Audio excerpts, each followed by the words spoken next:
Now, as a skeptic, I must admit that I'm not always as well received as I have been here today.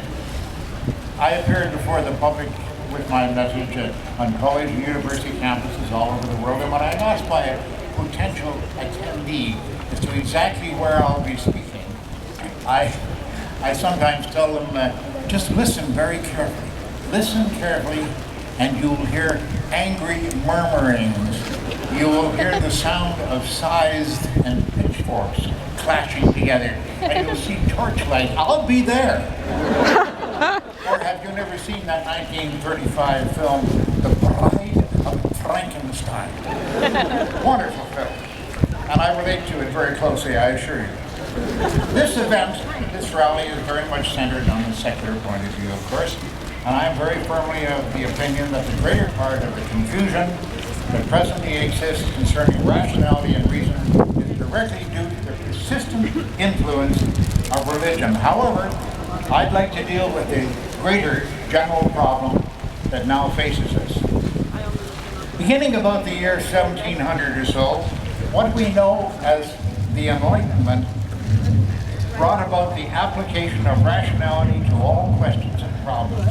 Thinkers and writers became free to pursue the truth however they wished without threats of sanction or violating established ideas. Sadly, the Enlightenment, it appears, is now over and done with. Those of us who are courageous enough to reject superstition, false authority, dogma, and wishful thinking have yet to recover from our previous administration's science-bashing philosophy. Isn't that true? Now, centers of learning have kowtowed to popular delusions by embracing ideas that do not survive proper examination in any way. They offer courses in poor thinking, and such acceptance also implies their endorsement.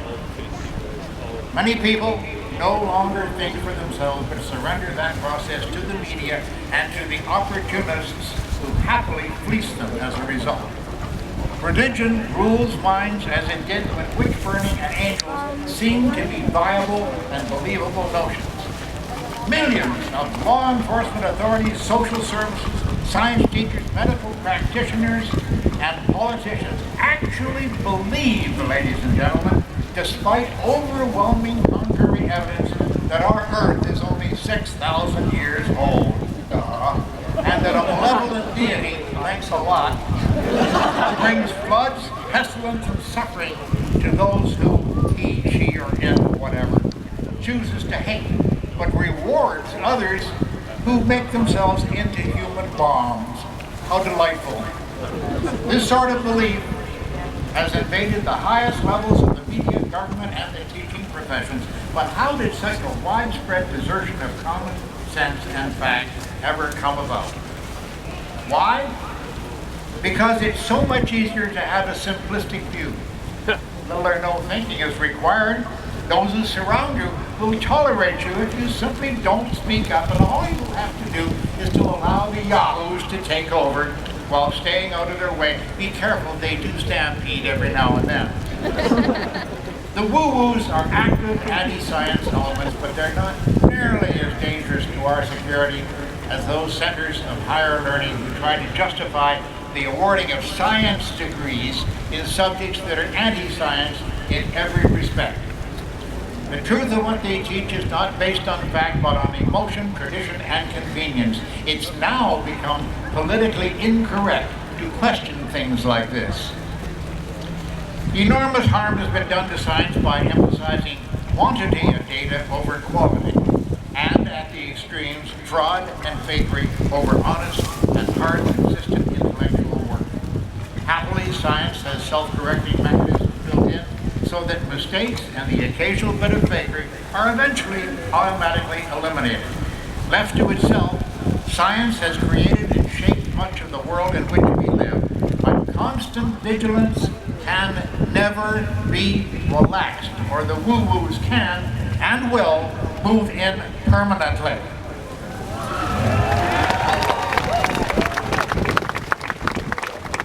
Now, we of the Randi Educational Foundation, which we mostly call the JREF, have been in the forefront of the battle against what's been termed pathological science, the careless, incompetent overemphasis on authority rather than on expertise, plain stupidity, the tantalizing Nobel Prize on the horizon syndrome, and often just simple avarice. All but one of these are elements not unheard of in everyday life and the layperson can easily relate to. Now, philosophically, I'm both an atheist and a skeptic, but just who and what are we skeptics? Skepticism means having good reasons for holding any belief. We're cautious about drawing conclusions, but always willing to change our minds upon the presentation of new or better information. Don't please equate us with cynics, who, by current usage of that term, believe that people are basically bad or stupid. We believe, but always with good reason, remember, that most people tend to too easily accept supernatural, paranormal, or irrational explanations of quite ordinary events and claims that can be explained by otherwise careful investigation.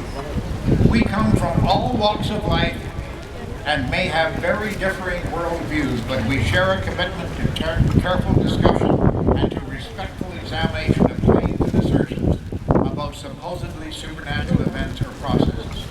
We make our judgments and draw logical conclusions, but for sufficient reason we'll withhold that judgment pending the arrival of more or better data. Now my parents, bless them, more or less, they told me that a couple of folks named Adam and Eve were the original two humans. Duh. They were plunked down into a convenient garden to start our species going, they told me. But I still don't understand, folks. They only had 2 children, both of them sons. That's rather strange right there. And one of them killed the other, by the way.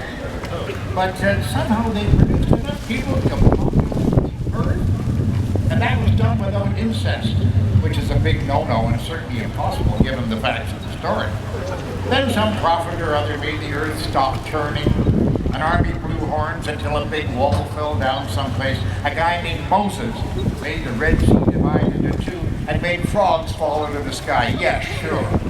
We're asked to believe this, and I was, as a child, asked to believe this. And that's only a small start on one religion.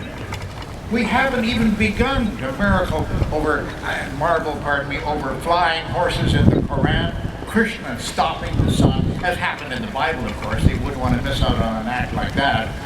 The chap was named Joshua, somebody or other, I believe. And then there's Harry Potter. Oh yes, I think you'll agree with me, folks. Harry Potter and the Wizard of Oz are much more believable and much, much more fun.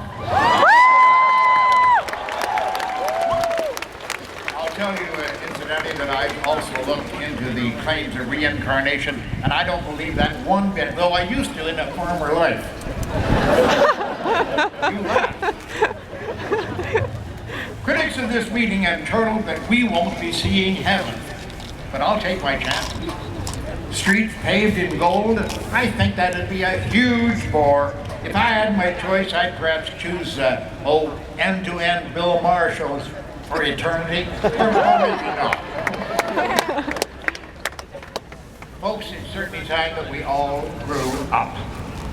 Instead of forging ahead into the 14th century, we should be embracing the 21st by writing fini to belief in the bigoted, capricious, cruel, deceitful, genocidal, homophobic, insecure, intolerant, irrational, jealous, malevolent, misogynistic, racist, sadist, vindictive, and violent bully.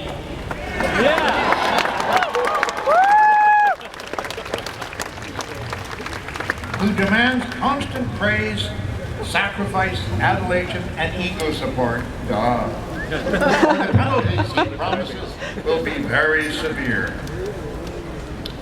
I found in my observations that religious people are constantly fearful, trembling and wondering if they've committed any infractions of the multitude of rules they have to follow. They are ruled by fear. That's not my style, and it's not yours either. Ladies